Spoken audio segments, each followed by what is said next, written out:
¿Tú cómo afrontas una entrevista con un jugador en su día de la talla de Fernando Torres? ¿Vas nervioso? ¿Vas con confianzas? ¿Vas con adrenalina? Adrenalina, diría, no son nervios. Yo, por suerte, nunca me pongo nervioso y sí que creo que esta es una ventaja que tengo sin haber hecho nada, Ujú. sin merecerla. Es algo casi genético, ¿no? A lo mejor de ver tanto a mi padre y a mi abuelo en los medios, pues sentí familiaridad a la hora de enfrentarme a un micro. A una entrevista lo que tienes que ir es preparado.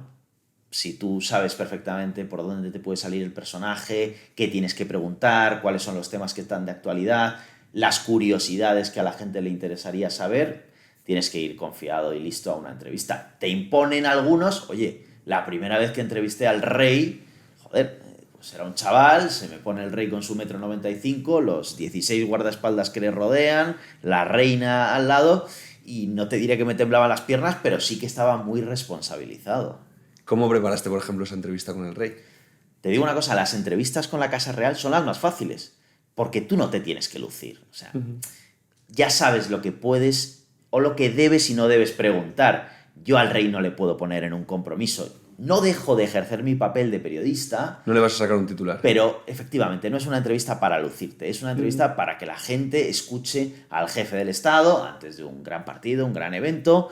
Por ejemplo, yo le he entrevistado antes de una Eurocopa, el Mundial, antes de una final de Roland Garros, y el rey dice lo que quiere. Tú casi es que le pones el micrófono en bandeja para que él se exprese. Así que esas entrevistas lo mejor es salir airoso, no ser protagonista y no meter la pata. No tutear al rey, no hacer una pregunta impertinente, no ponerte nervioso y rozar las palabras, no quedarte en blanco y ya está. Y eso pasa rápido. Ahí no puedes improvisar. ¿O Fíjate, sí? ahí no debes improvisar. A ver, la Casa Real no te dice, Matías, tú pregúntale esto, esto y esto. Pero tú, cuando hablas con ellos antes de la entrevista, porque no son entrevistas improvisadas, el rey solo habla si él quiere y si se Ujú. lo aconsejan, pues tú ya sabes por dónde tirar, ¿no? Y no ponerle en un aprieto al rey es una de las líneas rojas, ¿no? Y ser respetuoso, excesivamente respetuoso, no, pero al rey hay que llamarle de una determinada manera, el tratamiento es el que es y tú no te puedes salir del guión. O sea, tú ahí estás diciendo una cosa muy importante, que es que tienes que saber fundamental con quién hablas. Efectivamente. Para adaptar, no adaptar, es decir, tú mantienes tu esencia, pero tienes que saber dónde estás. Yo no le puedo hablar igual a un jugador del Real Madrid o a Carolina Marín o a Rafa Nadal, que para mí es lo más cercano al rey que hay en el deporte, que al rey, porque tengo que utilizar otro tono y otro lenguaje y otras formas. Y mientras que tú sepas adecuarte, adaptarte y saber dónde estás, no vas a tener ningún problema. ¿Cómo haces que ellos se sientan a gusto? Es decir, ¿cómo sacas lo mejor? Es decir, porque yo, por ejemplo, hoy llego aquí y voy a tratar al máximo de que tú estés hablando con un amigo. Es nuestro reto. ¿Para qué? Para acercar la realidad del sector y de lo que tú haces a nuestra audiencia. ¿Cómo te preparas tú eso? Es decir, ¿cómo consigues que un Rafa Nadal, el Rey, Carolina Marín o Pau Gasol saquen lo mejor en una entrevista contigo?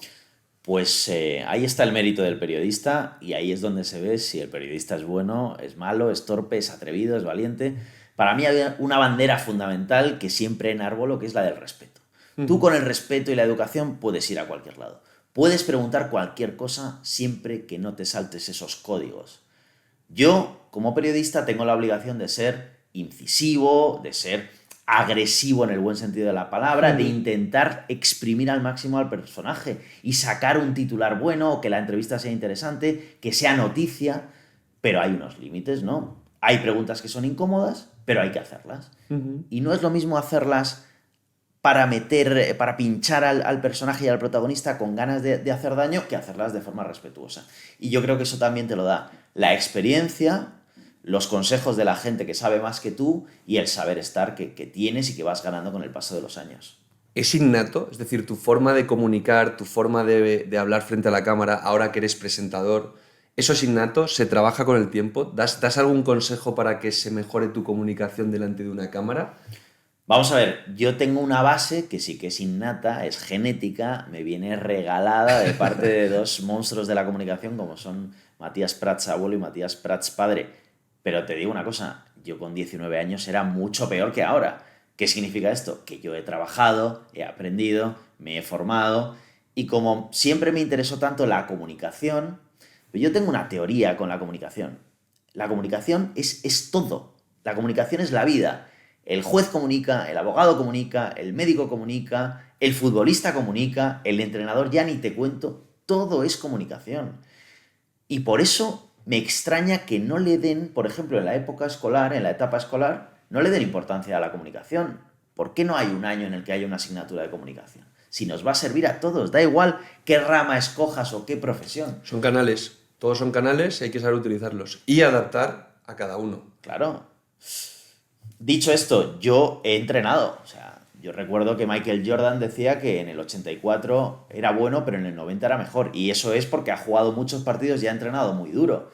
Con lo cual, oye, ¿por qué si Jordan lo hacía, por qué no lo voy a hacer yo? Yo he sido un tío que se ha puesto a narrar partidos en el cuarto con la tele y una grabadora muchos años. ¿Tú solo? Solo. ¿Dónde están esos vídeos? ¿Dónde están? Existen, bien guardados, afortunadamente. O que delante del espejo se ponía a ensayar una crónica, o que ha hecho entrevistas a sus amigos, familiares, primos y demás. Cuando eras pequeño, te refieres. Y cuando era mayor. ¿Sí? O sea, quiero decir, no me conformo con alcanzar un determinado nivel. Siempre hay un margen de mejora evidente y yo quiero explorarlo. Yo quiero saber hasta dónde puedo llegar. Y hay veces que tu profesión te limita, pero tú no tienes por qué tener límites. Y ahora, con las redes sociales, el universo es fantástico. Tú puedes crear un medio de comunicación desde tu casa. No hace falta que te contrate un medio de comunicación. Tú puedes ser el medio de comunicación. Hombre, hay que saber manejar las redes sociales, pero cualquiera puede comunicar, transmitir, relacionarse con la audiencia. Es una maravilla. ¿Y hasta dónde quiere llegar Matías Prats Jr.? Yo quiero llegar a mi mejor versión. No sé dónde está mi techo. Por ejemplo, mucha gente me pregunta, ¿vas a llegar al nivel de tu abuelo o de tu padre? No voy a llegar. Lo digo ya, exclusiva. No llego ni de coña.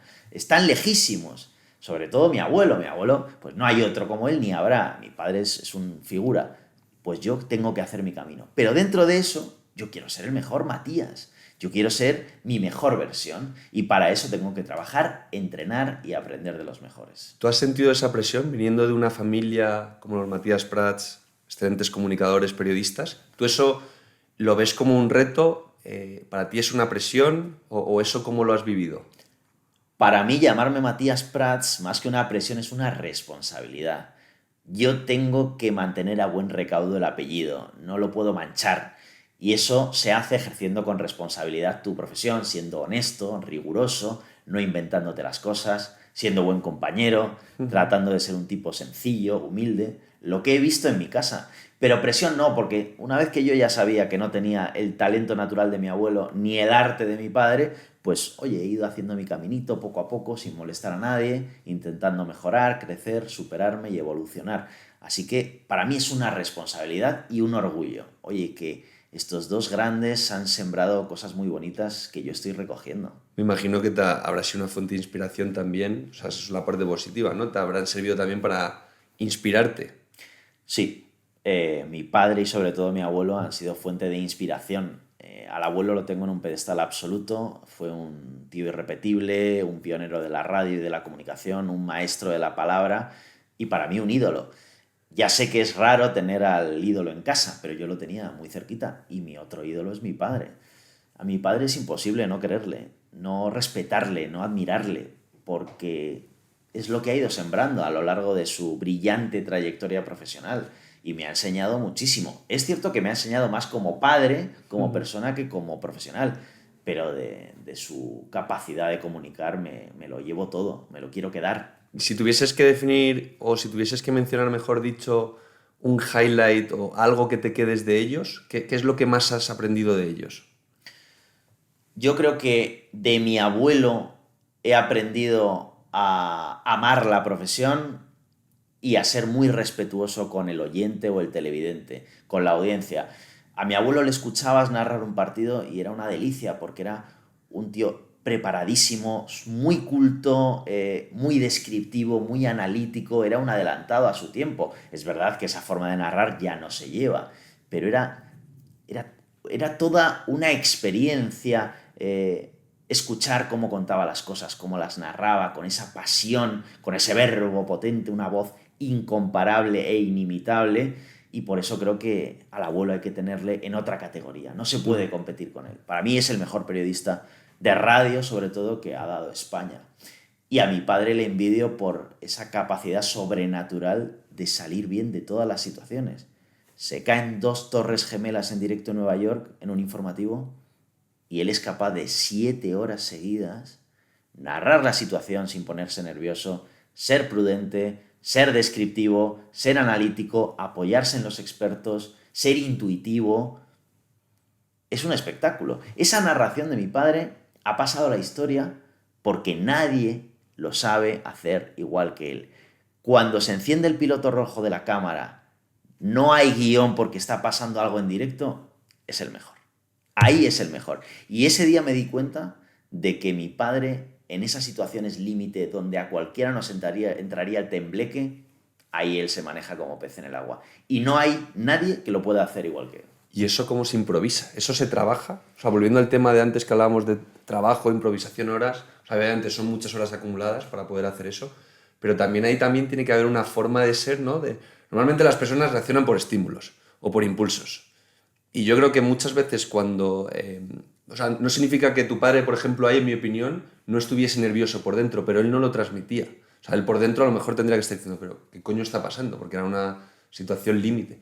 Pero claro, es esa persona que a lo mejor no reacciona, ¿no?, a ese estímulo, sino que sabe manejar la situación. Y eso es de una capacidad de autocontrol o de comunicación, como lo quieras llamar, tremenda, ¿no? Eso tú ahí cómo se reacciona. Es decir, tú has tenido alguna situación, es decir, una profesión como periodismo deportivo. Tú cuando has estado entrevistando o cuando has estado o cuando emites en directo, pueden pasar cosas, ¿no? ¿Cómo manejas esa presión? Mira, en cuanto a mi padre, el día de las Torres Gemelas, o se tiene o no se tiene. Eso o se tiene o no se tiene.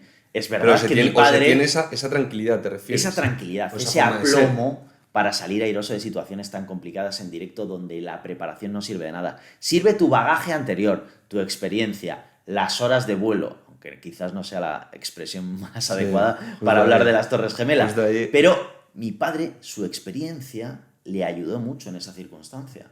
Y sobre todo eso, lo que te digo, su aplomo, su tranquilidad, su capacidad de improvisación, de no ponerse nervioso. A mí me han pasado cosas, pero nada que ver con eso, ¿no? Primero que cuando tú narras un acontecimiento deportivo, todo pasa de repente, no puedes preparar nada, quiero decir, no sabes si Morata va a meter el gol en el 60 o lo van a cambiar en el 50, son todo cosas que pasan en directo y hay que salir, ¿no? Y para eso lo mejor es apoyarte, si estás en la tele, en la imagen, que la imagen sí que es la Biblia, la imagen te lleva, te guía y es lo que te salva. Y luego en tu experiencia y tu capacidad de comunicar, narrar y ser descriptivo en directo. A ver, a nosotros en el informativo nos pasa muy a menudo. Si estás leyendo algo y te quedas sin CUE, que es como llamamos nosotros lo que lees, sin teleprompter, pues ahí tienes que reaccionar y la gente lo nota. Si tú te pones nervioso, si balbuceas, si estás perdido, eso se transmite. En cambio, si tú reaccionas con naturalidad, porque sabes de lo que estás hablando, la gente no se da ni cuenta. Nos pueden pasar muchas cosas, que el realizador te confunda con las cámaras, que metan una publi donde no es, que te hablen por el pinganillo mientras tú estás comunicando. Bueno, pues eso también, esa capacidad de salir airoso de las situaciones te lo da la experiencia.